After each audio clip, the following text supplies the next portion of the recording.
तुम कहते हो कि हर प्राणी अपनी अपनी प्रवृत्ति के अनुसार अलग अलग कामना करता है, परंतु मेरे विचार में प्राणी में चाहे कोई भी गुण प्रदान है, उसे कैसे भी प्रवृत्ति हो, फिर भी हर प्राणी एक ही तरह की कामना करता है। अर्थात हर प्राण केवल सुख की कामना करता है, दुख की कामना कोई नहीं करता। वो कभी दुखी नहीं होना चाहता, इसलिए सदा सुख के लिए प्रयत्न करता रहता है। चाहे वो मनुष्य हो या राजा हो या रंग हो, स्त्री हो या पुरुष हो। तुम ठीक कहते हो अर्जुन, सबकी सुख की कामना करते हैं, परंतु सुख की परिभाषा हर एक व्यक्ति की प्रवृत्ति और रुचि के अनुसार बदलती जाती है। एक साधु पुरुष को दूसरे को दुख देखकर सुख मिलता है, दूसरे सहायता करके वो खुश होता है, और इस प्रवृत्ति वाला मनुष्य किसी को दुख देखकर खुशी होता है। दूसरा सुखी हो तो उसे दुख होता है। इसलिए सुख और दुख की परिभाषा अपनी अपनी प्रवृत्ति और रुचि के अनुसार हर प्राणी के लिए अलग अलग है। पार्थ, जो कर्मयोगी होते हैं वो आसक्ति छोड़कर कर्म की सफलता और विफलता में सम बुद्धि से काम लेकर योग द्वारा परमात्मा पर आस्था रखकर कर्म करते हैं। इसे ही सुमित योगा कहते हैं। ईश्वर को समर्पण करने की भावना से किया हुआ कर्म फल प्राप्ति की कामना से किए हुए कर्म से कई गुना अधिक श्रेष्ठ है। ज्ञान एक फल के आसक्त किए बिना समबुद्धि योग द्वारा कर्म करते हैं और पाप पुण्य आदि भावनाओं से मुक्त पाते हैं। पार्थ, तुम भी ऐसी भावनाओं से मुक्त होगे जब तुम सब बुद्धि कर्ण का आचरण करेंगे। योग अवस्था गुरु कर्माण्य संगम चित्वा धनंजय सिद्धि अशुद्धियों संभूत्वा तवम लोग उचित है। एक बार ध्यान में रखो, फल के वासने से पर दृष्टि रखकर कर्म करने वाला सगाव मनुष्य उत्तम कर्म करने पर भी कर्मयोगी नहीं हो सकती। ऐसे मनुष्य को ख्याति आदि लाभ प्राप्त हो सकते हैं, किंतु उसे परमात्मा और शांति प्राप्त नहीं हो सकती। मनुष्य को पाप पुण्य दोनों बंधन कारक है, दोनों से भला बुरा प्रारब्ध बनता है। प्रश्न द्वारा मनुष्य मुक्त हो सकता है, परंतु पुण्य से वो मुक्त कैसे हो सकता है? हे अर्जुन, पाप पुण्य सुख दुख यश अपयश आदि भावनाएं साधारण मनुष्य के लिए है। हम तो जो कर्मयोगी की होते हैं वो इन भावनाओं से मुक्त होते हैं, आलित होते हैं। कर्मयोगी अपनी अंतर आत्मा की आवाज को परमात्मा का आदेश मानकर आचरण करते हैं। इसमें कहाँ आती है पाप पुण्य की भावना? हे पार, यदि तुम मोह के आदिल हो गए हो तो निष्काम कर्म करो। अपना आगे तुम्हारी बुद्धि पर जो मोह के अंधकार का पटल छा गया है उसे ज्ञान के प्रकाश से हटा दो और अपनी बुद्धि को मोह के दलदल से बाहर निकाल दो। ये पार यदह ते मोह कलेत बुद्धिर वेदी दरिति तदा गंता से निर्वेदम सोत अभ्यस्त सुतश्चत। हे पार, मोह बुद्धि का अज्ञान होता है और इसी अज्ञान के कारण मनुष्य बहुत आकर्षण में फंस जाता है। वो जानता नहीं कि देह तथा समस्त भोग नश्वर है, मिथ्या है। जब मनुष्य सत्य और असत्य अथवा हित और नैतिक का भेद जान जाता है तो वे नाराज हो जाता है, उसे किसी भी चीज का आकर्षण नहीं ले जाता। इसका दूसरा अर्थ है मोह का त्याग करना। मोह का होने पर मनुष्य किसी भी प्रकार से किसी भी वस्तु और आकर्षण नहीं होता। हे पार्थ, यथार्थ ज्ञान की प्राप्ति होने के बाद मोह का त्याग होता है। आत्मिक योग बल में वृद्धि हो जाती है। योग बल के कारण मन हो जाता है और होने के कारण मनुष्य का परमात्मा के साथ योग हो जाता है। पार्थ, तुम भी आत्मिक योग बल द्वारा अपनी अंतरात्मा में झांक कर परमात्मा को देखने का प्रयत्न कर रहे हैं। प्रयास श्रीमिद्धि कर्मयोगी का आचरण करो और इससे वृद्धि के बन जाओ। हे मधुसूदन, ये स्थित क्या होता है, इसे समझना, इसे समझाओ। दुख भोगते हुए भी जिसके मन में उद्वेग नहीं होता और ना ही जो सुख की लालसा रखता है तथा जिसके हृदय में क्रोध में आदि विकारों के लिए कोई स्थान नहीं होता, वो मनुष्य स्थित प्रज्ञ है। दुकेश अनुदिगन मना सुकेशु विगत स्नेह है, स्थित भी मुनि रुचे देन।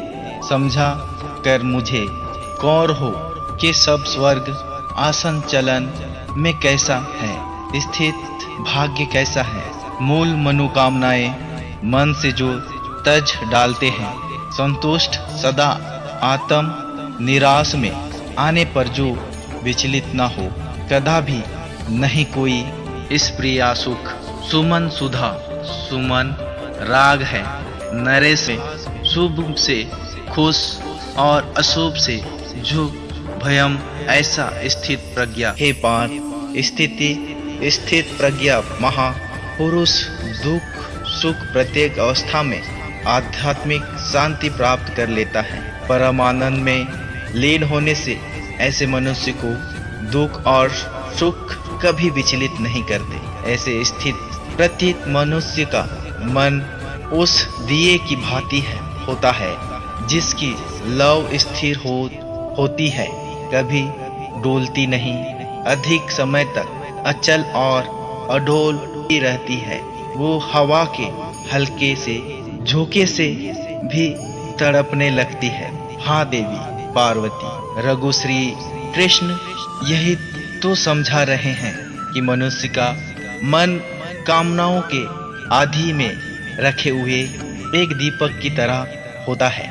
कामनाओं के तेज झोंके उस दिए की बाती को स्थिर नहीं रखने देती। प्रभु ये उपदेश दे रहे हैं कि मन को स्थिर रखने के लिए मन की कामनाओं को लगाम देना चाहिए। यदि कामनाओं को लगाम ना दी जाए तो ये कामना से दूसरी, फिर दूसरी से तीसरी कामना जन्म लेती रहती है और ये सिलसिला कभी खत्म नहीं होता है। जैसे जो किसी व्यक्ति के पास रखना हो तो वो मनुष्य एक झोपड़ा की कामना करता है, झोपड़ा मिल जाता है तो उसे बड़ा की कामना करता है, फिर उससे भी बड़ा घर और फिर महल की कामना करता है। उसकी एक ही कामना असीम रूप से लेकर बढ़ती रहती है, तो फिर मनुष्य इन कामनाओं को कैसे लगा दे सकता है।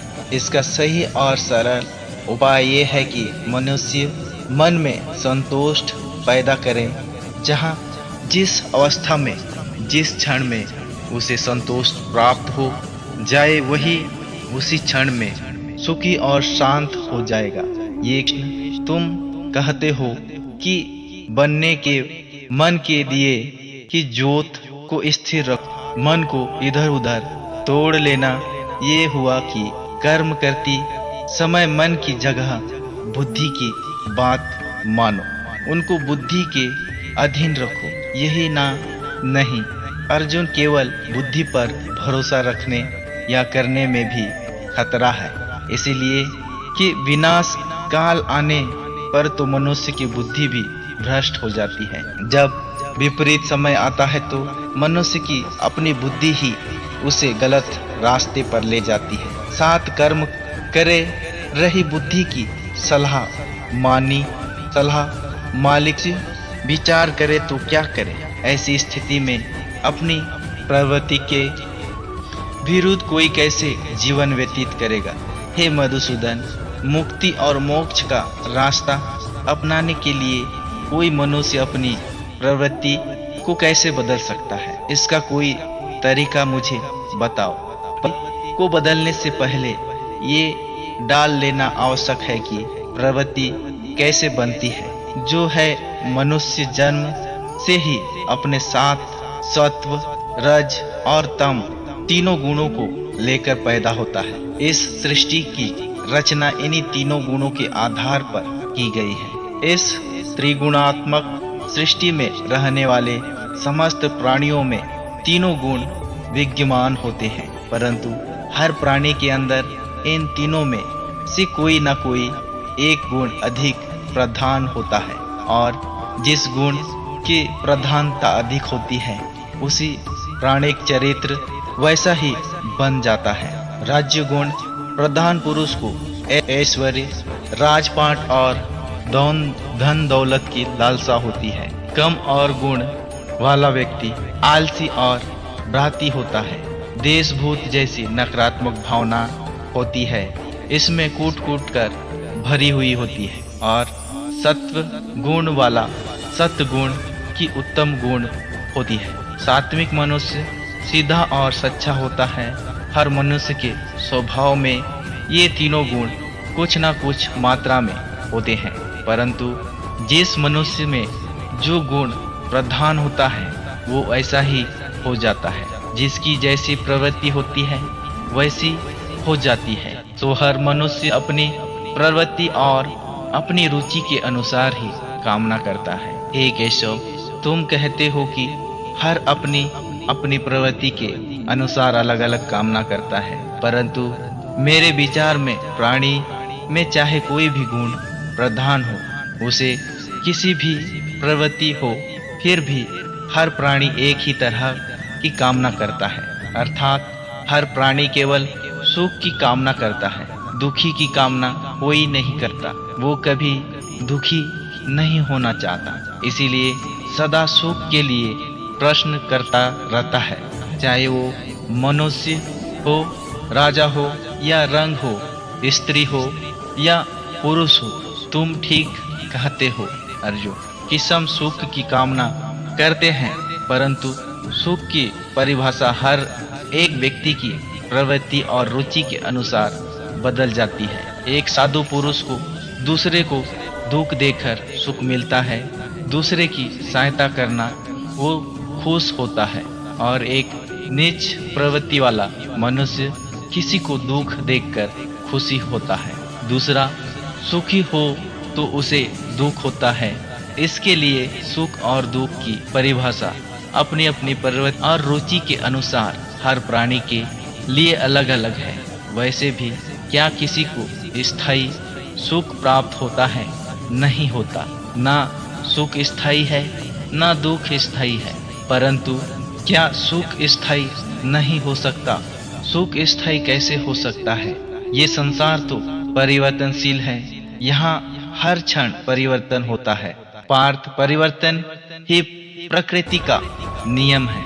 यहाँ कोई भी वस्तु स्थायी नहीं होती। तुम्हें याद होगा, मैंने तुम्हें पहले ही बताया था कि हमारे शरीर की अवस्था भी स्थायी नहीं है। फिर सुख और दुख कैसे स्थायी हो सकता है? इसका अर्थ है इस दुख के साथ साथ मनुष्य को दुख भी भोगना पड़ता है। सुख और दुख एक ही चक्र के दो अर्ध भागों की भांति है। ये चक्र चलता रहता है। कभी प्राणी सुख में हंसता है, भांति प्राणी दुख में रोता है और बिलखता है, परंतु काल चक्र कभी नहीं रुकता। सुख दुख का ये चक्र चलता ही रहता है, और मनुष्य के जीवन में सुख और दुख लगातार आते जाते रहते हैं, बनकर ठहरता है। न ही सुख या दुख मनुष्य के जीवन में ठहर पाते हैं। यदि सुख आया तो सदा नहीं रहेगा, और यदि दुख आया तो वो भी सदा नहीं रह पाएगा। प्रभु के दिव्य वाणी के रूप में आज समस्त मानव जाति के लिए एक नए अध्याय की रचना हो रही है। कितना आसान और प्रभावशाली शब्दों में जीवन के भेदों को समझा रहे हैं। कर्मयोग की गुत्थियां खोल खोल कर बता रहे हैं। प्रभु के गुरुदेश को यदि मनुष्य भक्ति भाव से ग्रहण करके उसे अपना आचरण बना ले तो उसे कोई भी धर्म के रास्ते से हटा नहीं सकेगा।